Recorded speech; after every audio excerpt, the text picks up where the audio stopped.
Okay, welcome to this lecture about oral anticoagulants, which will include warfarin and direct oral anticoagulants. So what is the objective and what are we covering today? We will cover overview of warfarin, what is the mechanism, drug interaction, indications. We will discover the advantage and disadvantage of warfarin as anticoagulant. We will go through DOACS, which is direct oral anticoagulants, which were invented to overcome the disadvantage of warfarin, and we will go through some patient education for both warfarin and DOACS. Starting with mechanism of action of coagulation, how coagulation happen, we need to understand how does it happen so that we can prevent coagulation. So it occurs through a series of cascade through some clotting factors like factor 7A, factor 11, 9, a series of factors which are produced by vitamin K, and these initial factors can be inhibited by warfarin, as you see in the diagram. Then we reach to factor 10, 10A, which can be prevented or inhibited by the new agent like apixaban, rivaroxaban, and fondaparinux. These are direct factor 10A inhibitors. Then factor 10A will convert prothrombin, which is factor 2, into thrombin, and thrombin will convert fibrinogen into fibrin, and fibrin is the last step of the clotting cascade, which can be a mesh that prevent bleeding. So we can see that warfarin can inhibit the vitamin K dependent clotting factors. We can see factor 10A inhibitors like apixaban, rivaroxaban, and fondaparinux, which can inhibit factor 10A. We can have direct thrombin inhibitors like dabigatran, agatroban, and libriudin. Heparin can prevent factor 10A and thrombin. It can inhibit both thrombin and factor 10A. And enoxaparin, which is a famous direct low molecular weight heparin, can inhibit factor 10A also.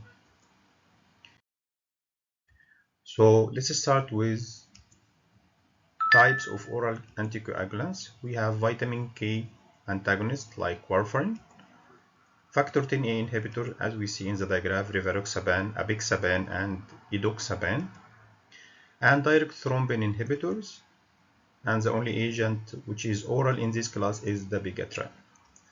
So let's start with assessing the stroke risk. This is very important assessment tool used to identify patients who need anticoagulant, especially in atrial fibrillation, because in atrial fibrillation the heart is beating too fast but weak, so the blood will be stagnant in the atrium, so it increases the risk of clotting. So these type of patients will need anticoagulant. So to assess the risk of or the need for anticoagulant, we can use this assessment tool, which is SHAD S2 VASC score. C stand for congestive heart failure or left ventricular dysfunction, and patient having this factor can have a score of 1. Hypertension, score of 1. Age, so A2 means that A2 mean 2 points for age above 75. Diabetes will have a point. Stroke, which is S2, mean 2 points for stroke or TIA, which is transient ischemic attack. Vascular disease, which include MI, peripheral artery disease, and aortic plaque, will get a point. Age from 65 to 74 will get 1 point, and 6 category, which is female, are higher risk and will get 1 point. And the result of this score can interpret into bleeding risk. So if SHAD is 2 VASC score 0 mean low risk, if it is 1.3 intermediate risk, and if 2.2 or more, so a high risk of clotting. So when we need anticoagulant for patient with atrial fibrillation, it depends on the SHAD-S2 VASC score. A score of 0 in men or 1 in women. We know that women usually get a score of 1 because of the sex category, so it's equivalent to 0 in men. So this type of patient, we don't consider adding anticoagulant, but we can consider aspirin only. But in cases the score is 1 in men or 2 in women, so we can consider oral anticoagulant or aspirin.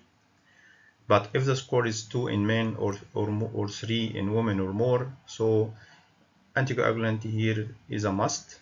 And in this type of patient, the recommendation now is to use DOACS over warfarin. So we'll start with warfarin. So it inhibits vitamin K dependent clotting factor 2, 7, 9, and 10. Also it inhibits anticoagulation protein like protein C and S. It has a lot of indication for preventing of clotting, like in case of VTE, which is venous thromboembolism. Also prevent thrombotic complication with atrial fibrillation, as we discussed. Also for heart valve replacement, because the mechanical heart valve need anticoagulant, and after MI, because patients after MI have a risk of stroke, so they need anticoagulants. For most indications, the target INR is 2.5 with a range from 2 to 3. And you can see that in the lab reports of the patient, if you are following a patient who is taking warfarin, they will carry a card or you get an alert for the INR in the system that the last INR result is 2.1.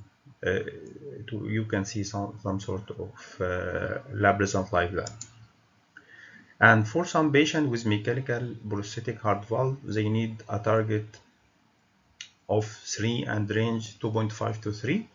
So this type of patient are at higher risk of thrombosis, so they need a higher target. So what are the adverse effects of warfarin? So it is a medication to prevent thrombosis. So of course it will cause bleeding, and this bleeding usually can happen in the nose in the form of epistaxis, hematuria, which is blood in urine, or GI hemorrhage, yani blood in stool, or bleeding gums. So it is like minor bleeding. Easy bruising means that the blood vessels are fragile and blood can come out, especially with even normal therapeutic INR. Skin necrosis, which is a rare side effect. Barbell toe syndrome, also a rare side effect. Teratogenicity, and it's considered category X, so it should be avoided in pregnant patients. In the first trimester, it can cause nasal hypoplasia or near chondrodysplasia. Also, it can be replaced with low molecular weight or heparin during pregnancy. This is the safest option to do. And breastfeeding, they can use warfarin because it is not excreted in the milk. So in breastfeeding, it's safe to use warfarin, but it's contraindicated during pregnancy. What about the interaction? We know that warfarin have a lot of drug interaction. In addition to that fact that it is narrow therapeutic index, of this interaction can happen like reduced warfarin absorption with cholestyramine and sucral fate, because this agent work in the gastrointestinal tract. It can interact and reduce the absorption of warfarin. Some other enzyme inducing agent. So if enzyme induction happen, so the INR will be reduced and the warfarin effect will increase. Warfarin effect will, the reduced INR and warfarin effect and increased risk of thrombosis like phenytoin, phenobarbital, carbamazepine, rifampicin, and St. John's wort, because all these medication are inducing agent, enzyme inducers, so it will increase and induce increase the metabolism of warfarin, so it will reduce INR and also warfarin effect. At the same time, it will increase risk of thrombosis because the effect of warfarin will be less than expected. Enzyme inhibition, on the other hand, will inhibit the metabolism of warfarin, so the warfarin effect will be more, so the bleeding will be more. And warfarin present in a racemic mixture of R and S mixture. The S-warfarin is metabolized mainly by CYP2C9 more than CYP3A4. So the inhibitors of 2C9 like metronidazole, sulfamesoprene trimethoxazole, fluconazole, isoniazid, fluoxetine, sertraline, and amiodarone, all these agents will inhibit the S-warfarin. R warfarin metabolized more by CYP3A4 more than 2C19, and this agent like clarithromycin, erythromycin, azole, fluoxetine, amiodarone, cyclosporin, sertraline, grapefruit juice, and all list of these agents are very commonly known to be as enzyme inhibitors. Also, there is some drug interaction which agents that affect warfarin clearance like amiodarone, propafenone, and cimetidine. Agents that reduce vitamin K synthesis, of course, it works by inhibiting vitamin K, so agents that reduce the synthesis of vitamin K also will increase the effect, and very commonly known antibiotics will do this effect, like fluoroquinolone, like ciprofloxacin especially. Also some other interaction with aspirin, clopidogrel, COX-2 inhibitors, glycoprotein 2B3A antagonists like tirofiban and NSAIDs, and all this medication usually they have anticoagulant effect, so it will add on the bleeding side effect of warfarin. So this is a type of pharmacodynamic side effect because there is additive bleeding effect from these agents. There is also warfarin disease interaction like increased clotting factor consumption. This can happen with hyperthyroid state because the patient is in an active state in the thyroid. Hyperthyroid will increase activity and metabolism in the body, so the clotting factor also will be consumed more. Fever, reduced warfarin metabolism because it's metabolized by liver, so liver disease and heart disease will decrease warfarin metabolism. Reduced clotting factor production, we know that these factors are produced from liver, so liver disease also will reduce clotting factor production and will interact with warfarin. Drug-food interaction is very important to know that to counsel the patient and inform him about this type of interaction, because there is a recommendation about daily intake of vitamin K to be 80 microgram per day, and the goal is to keep the patient consistent with intake of vitamin K containing food while on warfarin. So the patient should like greeny vegetable leaves, they have vitamin K, a lot of vitamin K.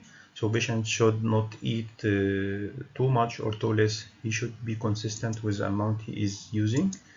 And the vitamin K are present in this type of foods or supplements like glucosamine, ginseng, fish oil, ginkgo, sanjon, chondroitin, vitamin E, ginger, mayonnaise, ice cream, cranberry, green leaves, green tea. Adverse effect of warfarin, we mentioned hemorrhage, and hemorrhage can be measured, which occur in critical organs, and in this situation the important is to stop the bleeding more than the thrombotic risk. So it's important to stop warfarin or give an agent to reverse its effect. Minor bleeding can occur in the nose like epistaxis, hematuria, blood in urine, or muscle hematoma. And the management, as we mentioned, is to hold warfarin and give vitamin K. It can also cause calciphylaxis and skin necrosis. Calciphylaxis is like deposition of calcium in the arteries and skin necrosis. Patient education with warfarin. What you need to tell patient who is taking warfarin. You need to inform about the indication and expected therapy duration. Bleeding, symptoms and sign. He can expect bleeding from the nose and bruising on the skin. Also, he may notice blood in urine. We need to inform him about this side effect and to consult the doctor in case he experiences any of these side effects. Management of bleeding complication. So as we mentioned, is to stop warfarin and give vitamin K.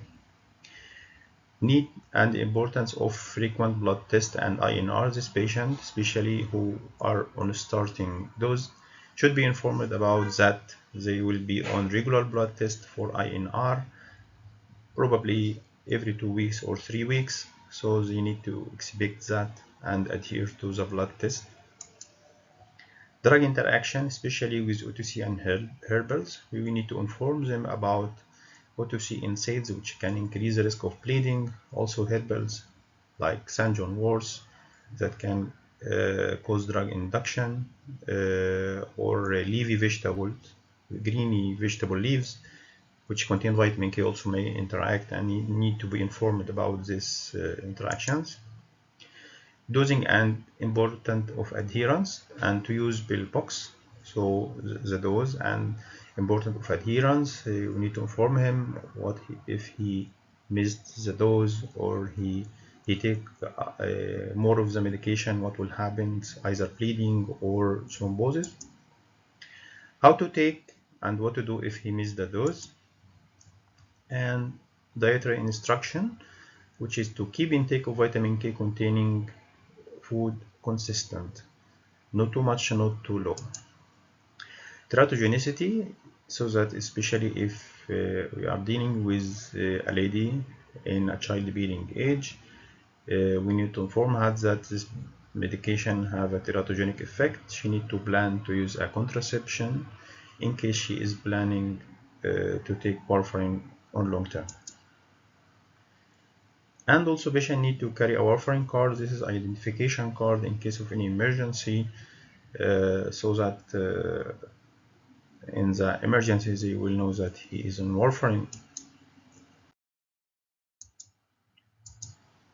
Okay, so what is wrong with warfarin? So a lot of disadvantages that shift to use direct oral or the new agent direct oral anticoagulant, which is narrow therapeutic range. So the range of warfarin therapeutic range is low. Slow onset of action, it takes time to produce effect. Long duration of action and elimination half-life, so reversal is not easy. Multiple drug and dietary interaction, as we already mentioned before. Monitor is required to maintain therapeutic range, which is bothering for the patients, and difficult to manage for invasive procedure. So if the patient have an urgent procedure and he is on warfarin, so it's difficult to reverse or start the surgery until we wait for some time. Impaired of quality of life for the patient. The patient need to do blood tests on regular basis. He need to be consistent with food. He may have many side effects like bleeding, epistaxis. So all this will affect his quality of life. Labor intensive because the patient need to be monitored regularly. Under use of therapy due to fear of adverse effects. So patient usually will have a fear from the side effect of warfarin and they will underuse the medication. What are the target INR for various indications? For most indications, either for warfarin or direct oral anticoagulants, the target range usually from 2 to 3, except for indications for mechanical heart valve, which need a target of 2.5 to 3.5 with a target of 3. Because these indications high risk of thrombosis, so they need a higher target. So in oral anticoagulant, we have vitamin K antagonist, warfarin, direct factor Xa inhibitors like rivaroxaban, apixaban, edoxaban, direct thrombin inhibitor like dabigatran. We already done with warfarin. Let's start with DOACS, which are factor Xa inhibitors and direct thrombin inhibitors. Let's start with dabigatran. This is the first agent introduced in this class, which is dabigatran, available as 150 mg and 75 and 110 mg tablet. The mechanism of action is covered before. It is direct thrombin inhibitor. It inhibits the thrombin. The dose, usual doses for adult with normal renal function is 150 mg twice daily. This dose needs to be adjusted to 75 mg twice daily if the creatinine clearance from 15 to 30, or it is from 30 to 50, but patient is taking ketoconazole or doronidarone because this agent inhibit paraglycoprotein, which is a pump that in the GIT which pump the bigatran outside the body, outside the blood, back into the intestine. So this inhibitors, if there is an inhibitor of this pump, so the concentration of dabigatran will be more, so that a higher concentration will be achieved with this agent, so that the dose can be adjusted if the renal function is near normal from 30 to 50. What happen, or what to tell patient if he miss a dose? He need to take it on the same day as soon as possible. He need to skip the missed dose if cannot be taken within 6 hours before the next scheduled dose, and he should not double the dose to make up the missed dose. What are the contraindications for dabigatran? It's creatinine clearance less than 15 ml per minute. Also, patient on dialysis cannot use dabigatran. And if creatinine clearance from 15 to 30, but patient is using amiodarone, verapamil, ketoconazole, doronidarone, or clarithromycin, because this agent interact with dabigatran and increase its concentration also. Also with rifampicin, it should not be used like dabigatran with rifampicin are contraindicated.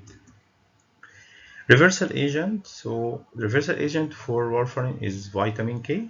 For dabigatran, for a long time there was no reversal agent for this medication, so that it was not commonly used. But now there is a reversal agent which is idarucizumab, which is an injection that is given in a hospital.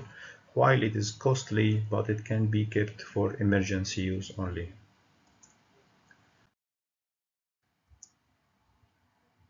There is interaction with dabigatran, but it is different from warfarin, is that there is no drug-food interaction, no CYP40 enzyme interaction, but there is interaction with paraglycoprotein, as we mentioned in the last slide, and with other medications that have anticoagulant effect like aspirin and salicylate or antiplatelet, because of course this agent is still having a bleeding risk and increase the risk of bleeding with any other anticoagulant.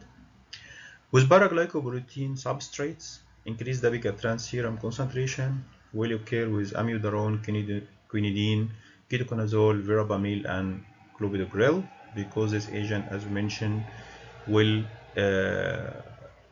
inhibit the paraglycoprotein pump, which is the pump that pump dabigatran back into the intestine. So a higher concentration will be occurring, while drug concentration will decrease with antacid, atorvastatin, proton pump inhibitor, rifampicin, and especially to be cautious with rifampicin and to avoid using rifampicin at the same time with dabigatran. Apixaban is available as 2 strength 5 milligram and 2.5 milligram liquids. So here the mechanism is direct inhibitor of activated factor or factor 10A inhibitors. Reversal agent is andexanet alpha. Also it is costly, but it's kept for emergency use. The usual dose for adult with normal renal function is 5 milligram twice daily. So there is a disadvantage here of being twice daily dose, which will impact the adherence of patient. The dose can be reduced to 0.5 milligram twice daily in case of two of these three criteria are met, which are age above 80, weight less than 60 kg, or serum creatinine more than 1.5 milligram per deciliter.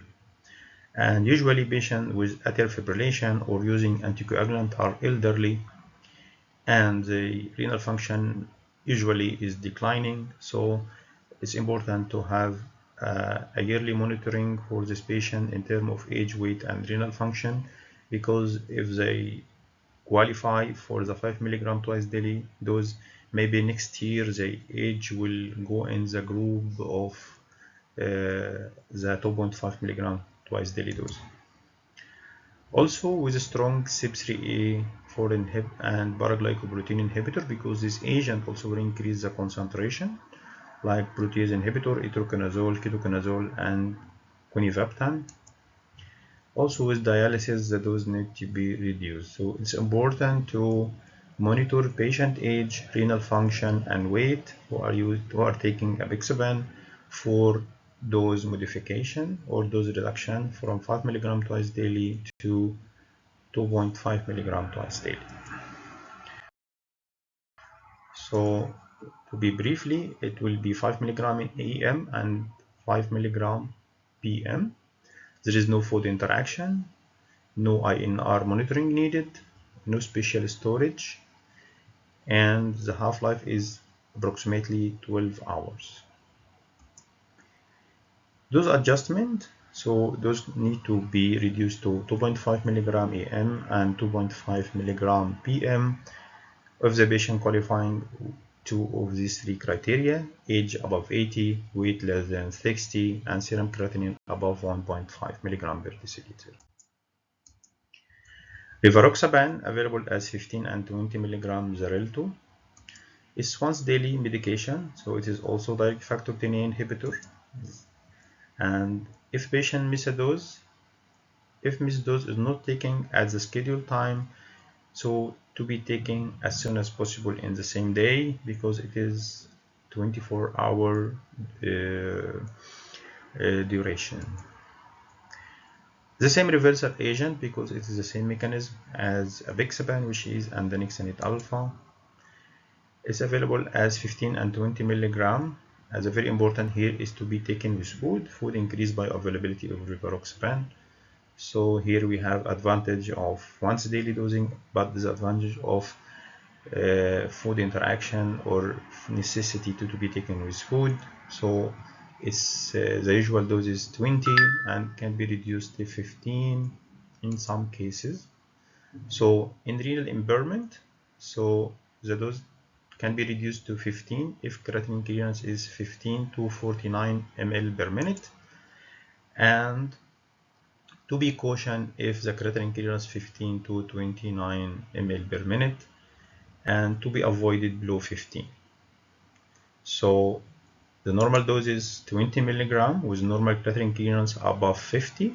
If the creatinine clearance below 50, the dose is 15 milligram. The dose should be taken with evening meal or with food in general. So to be simple, 20 milligram daily with evening meal. If normal creatinine clearance above 50, 15 milligram with the evening meal if the creatinine clearance is less than 50.